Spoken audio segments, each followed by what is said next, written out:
আমি অবাক হয়ে যাই। কিছুদিন আগে আমি আপনাদের হাওড়া জেলা একটা জায়গায় এসেছিলাম কীর্তনের জন্য। ওরা হনুমান পূজা করছিল এই কদিন আগে, আমি নামটা ভুলে যাচ্ছি, ওই নীলকুড়িয়ার কাছাকাছি হবে। আমাকে ওখানকার কমিটির ছেলেরা, গ্রামের মানুষ ডেকে একটা দুঃখের কথা বলল, হাতটা ধরে নিয়েছে। গ্রামের বয়স্ক মায়েদের চোখে জল। কি বলছে জানেন? বলছেন কৃষ্ণবাবু কীর্তন আর কদিন হবে বলতে পারছি। কেন? এত কষ্ট করে আসর তৈরি করেছেন, এত কষ্ট করে বাসর তৈরি করেছেন, এত মালসা ভোগ, এত ভক্তের সেবা, কীর্তন হবে না বলছেন। বলে জানেন তো গ্রামের মানুষগুলো বেশিরভাগ তারা হরি মন্দির ভেঙে দিয়ে সব খ্রিস্টান হয়ে যাচ্ছে। হাসি পেয়েছে। কি বলছো? শ্রবণ স্বধর্ম বিগুণ পরধর্মাৎ সনুষ্ঠিতাৎ স্বধর্মে নিধনং শ্রেয় পরধর্ম ভয়াবহ। নিজের ধর্মে মরণ ভালো, পরের ধর্ম নকল করা মোটেই ভালো নয়। হ্যাঁ, ৩৩ কোটি দেবদেবীকে ছেড়ে দিয়ে তুমি যিশুর ঠ্যাং ধরে খাচাখাচি করছো। হায় রে কপাল। আসার সময় একটা ফার্নিচার দোকান দেখলাম রাস্তার মোড়ে, লেখা আছে যিশু ফার্নিচার, মালিককে প্রলয় মণ্ডল। বাহ, তুই তো হিন্দু রে ভাই, তুই কেন যিশুর হাত পা ঠ্যাং ধরে খাচাখাচি করবি? তোর ধর্মে কি দেবদেবী সব মরে সাফা হয়ে গেল নাকি? এরা বাংলা মায়ের খায়, বাংলা মায়ের কোলে মাথা দিয়ে ঘুমায়, বাংলা মায়ের বুকে গর্ত খুঁড়ে পয়সা রোজগার করে বাড়ি গাড়ি বানায়, আর দেওয়ালে যিশুর ছবি টানি রাখে। এরা সেই লোক, মানে নিজের বাপকে বাপ বলে ডাকা ছেড়ে দিয়ে শ্বশুরকে বাপ বলা প্র্যাকটিস করে। যে নিজের বাপকে বাপ বলে ডাকে না, শ্বশুরকে বেশি মূল্য দেয়, সে জামাইয়ের জীবনে দুঃখ অনেক আছে। মনে রাখবে, বাবার থেকে যদি বেশি কেউ ভালোবাসে তাহলে তুমি জানবে তুমি বোকা, আর মায়ের থেকে যদি বেশি আপন কেউ হয় তাহলে তুমি জানবে সমাজ তোমাকে দিচ্ছে বড় ধোঁকা। বাবা মায়ের থেকে বেশি আপন কেউ হয় নাকি? একবার ভেবে দেখো। অর্জুনের রথে সারথি হয়েছে, নিজের স্ত্রীকে ফিরিয়ে আনার জন্য বনের পশুদের সাহায্য নিয়ে রাম সেতু বানিয়েছে। পাথর জলে ভেসে যায় যার নাম লিখে দিলে। তুমি সেই ভগবানকে ছেড়ে দিয়ে অন্যদিকে জুটে চলে যাচ্ছ। আমেরিকা থেকে কোটি কোটি খ্রিস্টান, লক্ষ লক্ষ খ্রিস্টান, তারা এসে মায়াপুরে হরে কৃষ্ণ বলতে পারে না, বলে হরে কৃষ্ণ হরে কৃষ্ণ। কেন? ওরা বলতে পারে না তো বলে, আর আমি বলতে পারি কিন্তু বলি না। ওরা সব ছেড়ে দিয়ে সনাতন ধর্ম গ্রহণ করছে, আর তুমি কিনা নিজের গাছ ছেড়ে দিয়ে অন্যের গাছে বাসা বাঁধছো। কাকের বাসায় কোকিল গিয়ে ডিম পারলে কি কোকিলটা কাক হয়ে যাবে না? কোনোদিন হবে না। কোকিল জানে কাকের যখন চোখ ফুটবে আমাকে ঠুকরে মেরে ফেলবে। যাকে তুমি এত যত্ন করে ভালো করলে, যাকে তুমি এত ভালোবেসে তুললে, সে তোমার থেকে দূরে চলে যাবে, সেদিন তুমি বুঝবে। মনে রাখবে, কখনো কোনো দিনের জন্য অন্য ধর্মকে নকল করো না। গলায় তুলসীর মালা পরবে, যিশু খ্রিস্টের লকেট নয়। তুমি তো বাঙালি, তুমি কেন যিশু খ্রিস্টের লকেট পরবে? তুমি আজ পর্যন্ত কোনো খ্রিস্টানকে দেখেছো তুলসীর মালা গলায় দিয়েছে? তাহলে তুমি পরবে কিসের জন্য? গলায় গিটার পরে, গলায় ব্লেড পরে, গলায় ভূতের ছবি। আরে ভাই, গলায় ভূতের ছবি পরলে যতবার ছবির দিকে তাকাবি ভূতের মতো মনে হবে নিজেকে, যে আমি তো সাক্ষাৎ ভূত। তুলসীর মালা পরবে, সবাই পরবে। যে নিরামিষ খায় সেও পরবে, যে আমিষ খায় সেও পরবে। মনে রাখবে, কদিন আগে ইউটিউবের মাধ্যমে কীর্তন শুনছিলাম। একজন কীর্তনিয়া, তিনি ইউটিউবে খুব খ্যাতি পেয়েছেন এখন। তার নাম হচ্ছে দীনকৃষ্ণ দাস ঠাকুর। হ্যাঁ, সে আসরে দাঁড়িয়ে মা দুর্গার ব্লাউজের মাপ নেয়। বলে মায়েরা যে ব্লাউজ পরে 2টো হাত, তাহলে মা দুর্গার 10টা হাত। যে দোকান থেকে ব্লাউজ কাটিয়েছিল দোকানের নামটা মারেনি কেউ ওকে? গাধা কোথাকার। হ্যাঁ, আরে মা দুর্গা কি তোমার আমার বাড়ির মতো মেয়ে বউ নাকি? সাক্ষাৎ পরমা প্রকৃতি মহামায়া। তার আবার ব্লাউজের দোকান কি? গন্ড মূর্খেরা এসব কথা বলে। সে আসরে দাঁড়িয়ে বলছে ভগবান যখন আমাদের জন্ম দিয়েছিল তুলসীর মালা তো পরিয়ে দেয়নি। আর কিছু লোক সামনে বসে, কেন যারা মাতাল তারা মদের দোকানকে সাপোর্ট করবে, ওরা জানে দোকান বন্ধ হলে আমরা খাবো কি। সে লোকগুলো বলছে না না স্যার, একদম নয়, একদম নয়, একদম নয়। সে তখন বলছে ভগবান যদি প্রয়োজন বলে মনেই করতো তাহলে তো মালা পরিয়েই জন্ম দিত। প্রয়োজন বলে মনে করেনি যখন, তাহলে মালা পরিয়ে যখন জন্ম দেয়নি, তোমাদের কারো মালা পরার দরকার নেই। তোমরা সবাই মালা খুলে দেবে, আর যারা পরনি কোনোদিন পরার দরকার নেই। আমি যদি সেখানে থাকতাম, ওনাকে আস্তে করে জিজ্ঞাসা করতাম, স্যার ভগবান যখন জন্ম দিয়েছিল জামা কাপড় পরিয়ে দিয়েছিল কি? না, তাহলে পরার কি খুব দরকার আছে? খুলে ফেললেই তো হয়। আদিম যুগের মানুষের মতো উনি বলতেন পোশাক পরা হয় লজ্জা ঢাকার জন্য। আমি বলতাম তুলসীর মালা গলায় দেওয়া হয় সনাতন সংস্কৃতিকে রক্ষা করার জন্য। নিতাই গৌর প্রেমানন্দে হরি বল, হরি বল। আমার উদাহরণ দেয় বিশ্বকবি রবীন্দ্রনাথ, সে কি তুলসীর মালা পরেছে? বিনয় বাদল দীনেশ, সে কি তুলসীর মালা পরেছে? ওরে পাগল, বিশ্বকবি রবীন্দ্রনাথের সঙ্গে তুলসীর মালার সম্পর্ক কি? বলে সে কি সনাতন নয়? সেও সনাতনী। মনে রাখবে, তার মনে প্রাণে সনাতন ঢুকে রয়েছে, তোমার মনে প্রাণে ঢুকে নেই। তোমাকে ঢোকাতে গেলে আগে রাস্তা তৈরি করতে হবে। আশ্রয় করিয়া ভজে তারে কৃষ্ণ নাহি ত্যাজে, আর সব মরে অকারণ। একটা 10 বছরের মুসলমান বাড়ির ছেলে প্রতি শুক্রবার করে মাথায় টুপি পরে, লুঙ্গি পরে, পাঞ্জাবি পরে মসজিদে চলে যায়। ওকে ডেকে জিজ্ঞাসা করবেন, হ্যাঁ রে কোথায় যাচ্ছিস? বলেন নামাজ পড়তে যাচ্ছি। ও চলে যাওয়ার পরে নিজের বিবেককে প্রশ্ন করুন, কি বলে গেল? নামাজ। গর্ভের মাঝে সন্তানটাকে নিয়ে মা একা হয়ে গেল। পাড়ার লোকদেরকে গিয়ে বলছে, শোনো আমার উপায় কি? পাড়ার বয়স্ক মানুষেরা বলে উঠলো, এই জগতে যার কেউ নেই তার ভগবান আছে। শোনো মা, আজ থেকে যেখানে কীর্তন হবে তুমি শুনতে যাবে। মা কীর্তন শুনতে যায়। কীর্তন শুনতে গিয়ে শুনছে, কীর্তনিয়া বলতেন আষাঢ় মাসে জগন্নাথ দেবের রথের উপরে কেউ যদি জগন্নাথ দেবকে দর্শন করে, সে তার মৃত্যুর পরে জগন্নাথের চরণে গিয়ে ঠাঁই পাবে। হ্যাঁ, আস্তে হাত তুলুন তো কালাকারা পুরী গিয়েছেন দেখি একটু। বাবারা তো যাবেই, অনেকে বোঝাই যাচ্ছে। মায়েরাও গিয়েছে। আরেকবার নামাও। এবারে কষ্ট করে তোলো, কারা কারা পুরীতে গিয়ে ভেটকি মাছের চপ খেয়েছো? বাহ, সবাই নামি নিচে, ভাবছে বিশ্বাস করবো আমি। আমি বড় অবাক হয়ে যাই। শোনো, জগন্নাথের প্রসাদ খেয়ে দুপুরবেলা রাত্রিবেলা ভেটকি মাছের চপ খেতে নেই মা। তীর্থস্থানে গিয়ে আমিষ খেলে তীর্থস্থানের মহিমা নষ্ট হয়ে যায়। পুরী, নবদ্বীপ, বৃন্দাবন, গয়া, কাশী, মথুরা এসব জায়গায় গিয়ে আমিষ খাবে না, কোনোদিনের জন্য খেও না। আমিষ খেতে হলে দীঘা চলে যাও, বকখালি চলে যাও, মন্দারমণি চলে যাও। পুরী, নবদ্বীপ, বৃন্দাবনে কেন? মা যাচ্ছে পাড়ার লোকেদের সঙ্গে জগন্নাথ দর্শনে। পাড়ার লোকেদের সঙ্গে একসঙ্গে করে জগন্নাথ দর্শনে যায়। পথ চলিতে আর বলিতে, হরি বল। চলিতে আর বলিতে, পথ চলিতে আর বলিতে, পথ চলিতে আর বলিতে। আস্তে আস্তে একটু হাত তোলা যাবে? যদিও ঠান্ডা আছে কিন্তু ঘেরা আছে চারদিকটা, তুলেছ? যে মায়েরা তোলো, পিছন দিকে বসে আছে যারা, হ্যাঁ না ক্যামেরাটা ঘোরাও। আস্তে, হাত যে না তুলবে আমি যাওয়ার সময় কমিটিকে বলে যাব যেন লক্ষ্মীর ভান্ডার টাকা না পায়।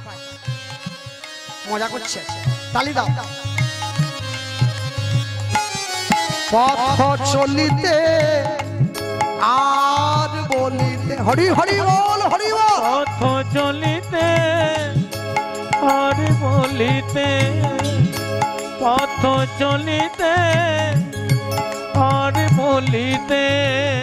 এই যে কোনে, এই যে মায়েরা কোনে বসে, হাত নামাবেনি, তুলে থাকো। তোমরা গাহ গাহ কৃষ্ণ নাম নিতাই গৌর হরি বল। মধুর নাম হরি নাম গাহ কৃষ্ণ নাম মধুর নাম হরি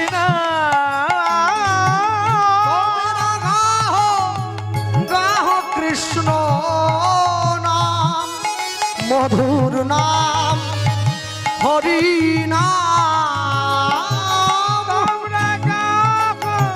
গাহ কৃষ্ণ নাম মধুর নাম হরি নাম পথ চলিতে আর বলিতে হরি হরি বল হরি পথ বল। চলিতে আর বলিতে সম্মুখে আধার রাত্রি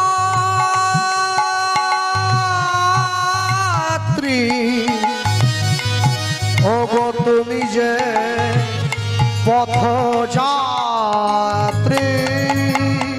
সম্মুখে আধার রাত্রি আস্তে আস্তে যারা দূর দূর থেকে এসেছেন হাতে একটা লাইট এনেছেন, লাইটটা টিপে বাড়ি যেতে হবে। কেন? রাস্তাটা অন্ধকার। একবার ভাবুন, এইটুকু বাড়ি ফিরতে এই রাস্তাটা অন্ধকার, হাতে টর্চ জ্বালতে হচ্ছে। জীবনের রাস্তাটা কিন্তু আরো বড় অন্ধকার। এখানেও একটা আলো জ্বালতে হবে, কি? কৃষ্ণ নামের আলো। আলো না জ্বাললে রাস্তা অন্ধকার হয়ে যাবে। নামের আলোটা জ্বালতে হবে। সম্মুখে আধার রাত্রি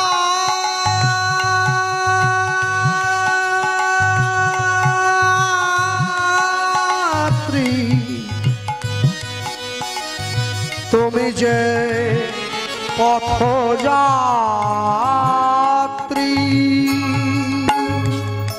কথা বলিতে তার নাম কভু বিপদে তার নাম কভু সম্পদে তার নাম। পথ চলিতে তাই গৌর হরি আর বল। বলিতে পথ চলিতে আর বলিতে তো মেরা গাহ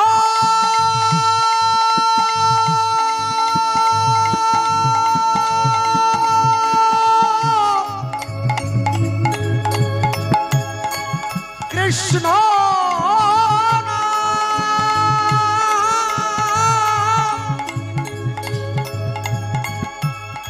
মধুর নাম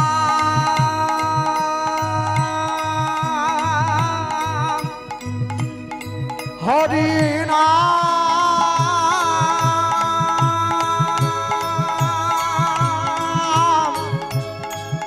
মধুর নাম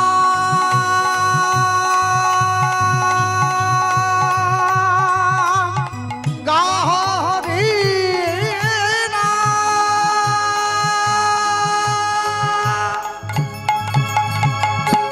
পথ চলিতে আর বলিতে তাই গৌর হরি বল। পথ চলিতে আর বলিতে তোমরা গাহ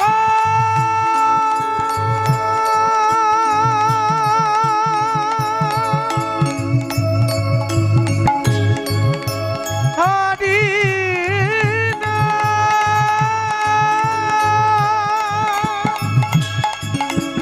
মধুর নাম হরি নাম কৃষ্ণ নাম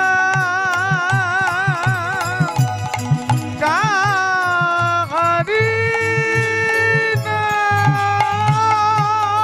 কৃষ্ণ নাম কৃষ্ণ নাম মধুর নাম মধুর নাম গাহ হরি হরি নাম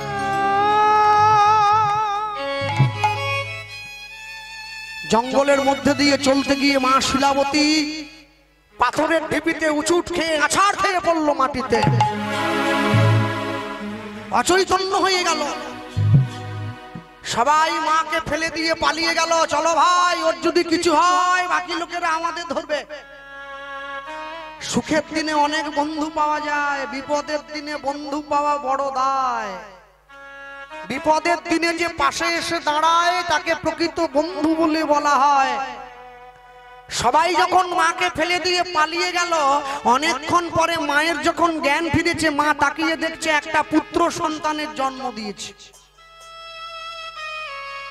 মায়ের মনে যত দুঃখ থাক, ছেলে মেয়ের মুখ দেখলে মায়েরা সব দুঃখ ভুলে গিয়ে তাকে বুকে জড়িয়ে ধরে। এই মায়ের ক্ষেত্রে উল্টো হলো, ছেলেটাকে কোলে নিয়ে মা বলে উঠলো, এমন একটা সন্তানের জন্ম দিলাম যে জন্মানোর পরে আমার স্বামীকে মারলো, আমার জগন্নাথ দর্শনে বাধা দিল, তোকে আমি আমার সঙ্গে নেব না, ছুড়ে দিল। মা যখনই সন্তানটাকে ছুড়ে দিয়েছে, ভগবান ছুটে গিয়ে কোল পেতে কোলে নিয়ে নিয়েছে। রাখে হরি, মারে কে? আর যাকে মারে হরি বাঁচাবে কে? ছেলেটাকে কোল পেতে কোলে নিয়ে ভগবান একটা অশ্বত্থ গাছের ডালে ওকে আশ্রয় দিল। যে গাছের ডালটিতে ভগবান ওই ছেলেটাকে আশ্রয় দিয়েছিল, ওই গাছটা আজও পর্যন্ত বাঁকুড়া বিষ্ণুপুরে আছে, গেলে দর্শন করবেন সকলে। তবে গাছটাকে জড়িয়ে ধরতে গেলে 20 থেকে 25 জন লোকের দরকার হবে, 2-10 জনের দ্বারা হবে না।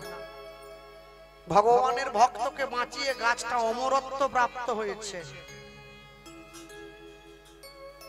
ভক্তমণ্ডলী মায়েরা, ছেলেটা তো গাছের ডালে আশ্রয় পেয়ে গেছে, মায়ের কি অবস্থা? মা গায়ের চড়ে উঠে চলে যাচ্ছে জগন্নাথ দর্শনে, পারলো না, মুখ থুবড়ে পড়লো। সদ্য প্রসবিনী মা ওই মন্দিরের জগন্নাথ রাখাল বালকের বেশ ধরে মায়ের সামনে এসে দাঁড়িয়ে মাকে বলছে, মা তুমি জগন্নাথ দেখতে যাবে, যে আমার হাতটা দাও। খোকা তুই কে? আরে আমার নাম জগন্নাথ, আমি এই পাশের পাড়ায় থাকি, তুমি আমায় চিনবে না। আমি যাচ্ছিলাম, তোমায় দেখতে পেলাম, ভাবলাম তোমায় নিয়ে যাই। মনে রাখবেন, ভগবানের কৃপা কার উপরে কখন কোন মুহূর্তে হবে এটা কেউ জানে না। মনে রাখবেন, যুক্তি তর্কের অনেক ঊর্ধ্বে হচ্ছে ভক্তি। এখানে যদি কেউ তর্ক আনে, হয়তো আমি পারবো না, আমাকে হেরে যেতে হবে।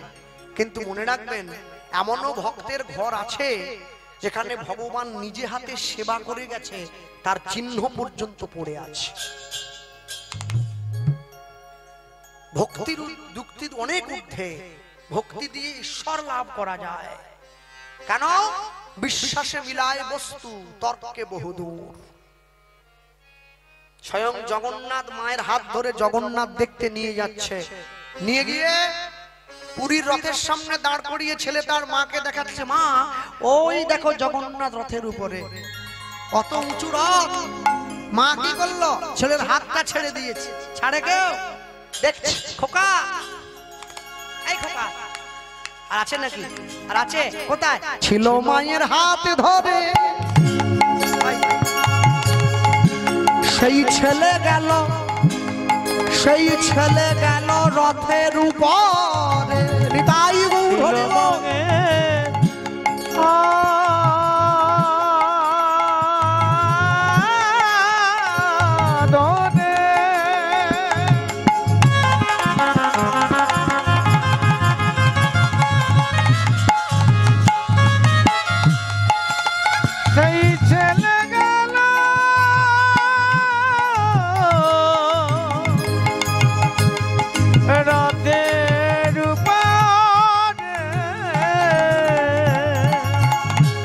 দেখো জয় জগন্নাথ নাম হইল, জয় জগন্নাথ নামে হলো, মায়ের জগন্নাথ চরণে ঠাঁই হলো। বলি জয় জগন্নাথ নামে হলো, মায়ের জগন্নাথ চরণে ঠাঁই হলো। জয় জগন্নাথ নামে হলো, মায়ের জগন্নাথ চরণে ঠাঁই হলো। এবার বদন ভরে হরি বলো। জয় জগন্নাথ নাম হলো, বদন ভরে হরি বল। জয় জগন্নাথ নামে হলো, জয় জগন্নাথ নামে হলো, জয় জগন্নাথ নামে হলো, জয় জগন্নাথ নাম হলো। মায়ের তো জগন্নাথ চরণে ঠাঁই হয়ে গেল, ছেলেটার কি অবস্থা? ছেড়ে গেলে তো চলবে না। ছেলেটা গাছের ডালে আটকা পড়েছে আর ক্ষুধার জ্বালায় চিৎকার করে কাঁদছে। আস্তে, এটা মায়েরা ভালো জানে। ছেলে মেয়ে জন্মানোর পরে মুখে কি দেয় মা? নিম পাতার রস। কি গো? মধু। মধু, হ্যাঁ ঠিক, মধু। আর যদি সেই মধুতে ভেজাল থাকে, তোমাদের বাড়ির ছেলে মেয়েরা মধু খেয়ে তোমাদের দেখাবে জাদু। ভগবান চিন্তা করলো কে মধু আমি দেবো, তবে কোনো কোম্পানির মধু আমি দেবো না, তো ভেজাল, শুধু চিনিতে ভরা। হ্যাঁ, কি দিয়ে দিল জানেন? ছেলেটা যেখানে আটকে গিয়েছিল ওই সোজা গাছের ডালে একটা মৌচাকের জন্ম দিল। মধু চক্র বৃক্ষডাল, দেখো সৃজন করিল, এবার ফোঁটা ফোঁটা শিশুর মুখে মধু ঝরিতে লাগিল। নিতাই গৌর হরি বল। মধু চক্র বৃক্ষ ডালে লীলাময়, লীলাময়, বলো এই কি তোমার তোমার লীলা? তুমি কারে হাসাও কারে বা কাঁদাও, তোমার লীলা বোঝা বড় ভার। ভেবেছ যা মনে এই ত্রিভুবনে, তুমি যেটা করে গেলে কেউ জানে না।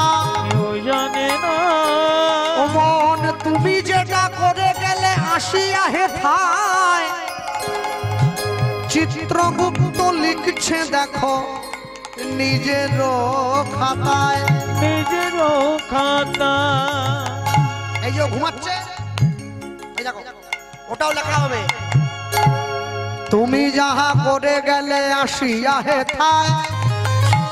চিত্রগুপ্ত লিখছে দেখো নিজের খাতায়।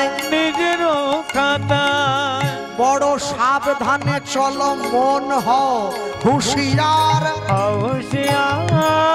বেলা তোমার আসছে ডুবে, নামছে অন্ধকার। নামছে অন্ধকার। মানুষ দেবতা হয় হয় অবতার। হয় অবতার। মানুষের কুলে কলঙ্কের কালি লাগায় নায়ার। লাগায় নয়া। লটারিতে কেউ পায় কোটি কোটি টাকা। কোটি কোটি টাকা। কেউ বা বাবা মায়ের জমানো সম্পত্তি জুয়া খেলতে গিয়ে করে ফাঁকা। জুয়া খেলতে গিয়ে করে ফাঁকা।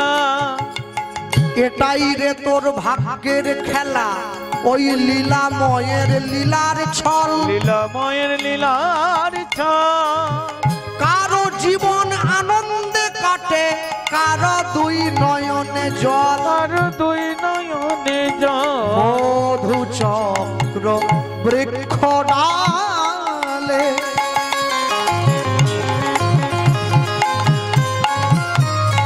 অগ সৃজন করিল, ফোঁটা ফোঁটা শিশুর মুখে মধু ঝরিতে লাগিল। এবার ফোঁটা ফোঁটা শিশুর মুখে মধু ঝরিতে লাগিল। কদিন আগে বিশ্বকাপ খেলা হয়ে গেল, তো অনেক পরে আমি এলাম আপনাদের এখানে। 50 ওভারের ওয়ার্ল্ড কাপ ক্রিকেট। যতই হোক মনে প্রাণে আমরা তো ভারতীয়। যাই হোক, যে মুসলমান সেও ভারতীয়, যে ভারতে বাস করে, যে খ্রিস্টান, যে জৈন, যে বৌদ্ধ, যে মন্ডল চ্যাটার্জি, সেও বাঙালি, সেও ভারতীয়।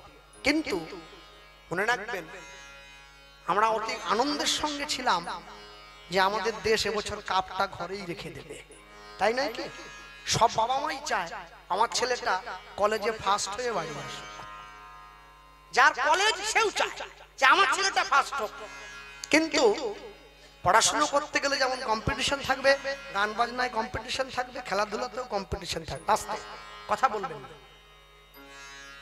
আমরা দুর্গাপুজোর থেকে গানে বেরিয়েছি, কালকে গান হলে তবে আমাদের ছুটি হবে, এর মাঝে ছুটি হয় না, একটা করে চলছে ডেলি। হ্যাঁ, কেন কীর্তনিয়াদের বড় অভাব, আর তার মধ্যে সব থেকে বেশি অভাব আমার। একদিনও ফাঁক দেই নাই, ডেলি গান, টাকার ওপর টাকা, তার ওপর টাকা, তার ওপর টাকা, তার ওপর টাকা নিয়ে ভেলোরের ডাক্তার। লোভে পাপ, পাপে মৃত্যু হয়ে গেল। যাক, ছেড়ে দেন সে কথা। এখন যেখানে এই দুর্গাপুজোর থেকে যাচ্ছি সব জায়গাতে বলতে হচ্ছে সামনের বারে আসবো, সবাই জিজ্ঞাসা করছে। এখন আমার গুরুদেব আমাকে জিজ্ঞাসা করছে, তুমি তো যেখানেই যাচ্ছ সেখানেই বলছো সামনের বারে আসবো, কোন জায়গায় আসবে এটা বলো। আমি বললাম না না, ওটা সবাইকে বলার কথা বলছি আর কি। জামাই যখন বাড়ি চলে যায়, শাশুড়ি মা কি বলে, ও কবে আসছো, বলে ফাঁক পেলেই আসবে। ব্যাস, বছর কেটে গেল, ফাঁক আর হয় নাই। এখন কথা হলো, তা আমি তো খেলা দেখতে পারি নাই, খেলা হয়ে যাওয়ার পরে গান থেকে নামি মোবাইলে দেখে নিলাম, হটস্টার হাইলাইটস, আমার দেশ জিতেছে, বিরাট ব্যাপার, 300-400 করে রান করছে। ফাইনাল খেলার দিন আমার দক্ষিণ 24 পরগনা গান ছিল, ঠিক দেখলাম 240 রানে ভারতের ঘরে তালা পড়ে গেছে। অল আউট, অল আউট জ্বালালে মশা পালায়, ভারত অল আউট হয়ে গেছে। 140 কোটি ভারতবাসীর আশায় একবার জল ঢেলে দিয়েছে। তারপরে সোশ্যাল মিডিয়া, ফেসবুকে লোকে গালা গালি, খিস্তা খিস্তি, যা যেমন মনে আসছে লিখে দিল এক পাশ থেকে। আমাদের বাড়ির বুবুনটাকে নিলে ওর থেকে ভালো খেলে দিত, এরকম করে লিখছে। কেএল রাহুলের খেলা হয়েছে, রোহিত শর্মার খেলা হয়েছে। আমি সব শেষে রাত্রেবেলা শুয়ে যেদিনকে ফাইনাল খেলা হলো, একটা জিনিস আমার মাথায় এলো। আমি মাকে বললাম যে মা, ভারতবর্ষের আমাদের দেশের হয়ে যারা খেলছে ওই 11 জন খেলোয়াড়, তাই তো 11 জন, তো ওই 11 জন খেলোয়াড় 140 কোটি ভারতবাসীকে একটা শিক্ষা দিল। মা বলছে, তুই আমার এসব কি বলছিস? হ্যাঁ, কি শিক্ষা দিয়েছে বলতো? মানুষ শিক্ষাটা নেয় নাই, অশিক্ষাটা নিয়েছে। শিক্ষাটা কি? শিক্ষাটা এটাই, অতিরিক্ত আত্মবিশ্বাস আর অতিরিক্ত অহংকার তোমার জীবনে পতন ডেকে আনবে। তুমি 10টা ম্যাচ জিতেছো, তুমি জানো আমি জীবনের ফাইনাল খেলাটাই জিতে যাবো, এটা আত্মবিশ্বাস অতিরিক্ত। আর অহংকার, আমি আউট হয়েছি তো কি হয়েছে, আমার পরের জন যেজন সে খেলে দেবে। মনে রেখো, ভারতের বিপক্ষে যে দলটা খেলতে এসেছিল সেও কিন্তু বিশ্ব চ্যাম্পিয়ন দল অস্ট্রেলিয়া, সেও সবাইকে হারিয়ে এসেছে। আমাদের জীবনের রঙ্গমঞ্চের ফাইনাল খেলাটায় আমাদের জীবনের বিরুদ্ধে যে দলটা খেলবে তার নাম হচ্ছে মৃত্যু। সে কিন্তু আমার আপনার থেকে অনেক বেশি শক্তিশালী, তার কাছে আমরা কেউ জিততে পারবো না, হেরে আমাদের জিততে হবে। মৃত্যু যখন দরজার সামনে দাঁড়িয়ে কোড়া নাড়বে, কারো কথা শুনবে না।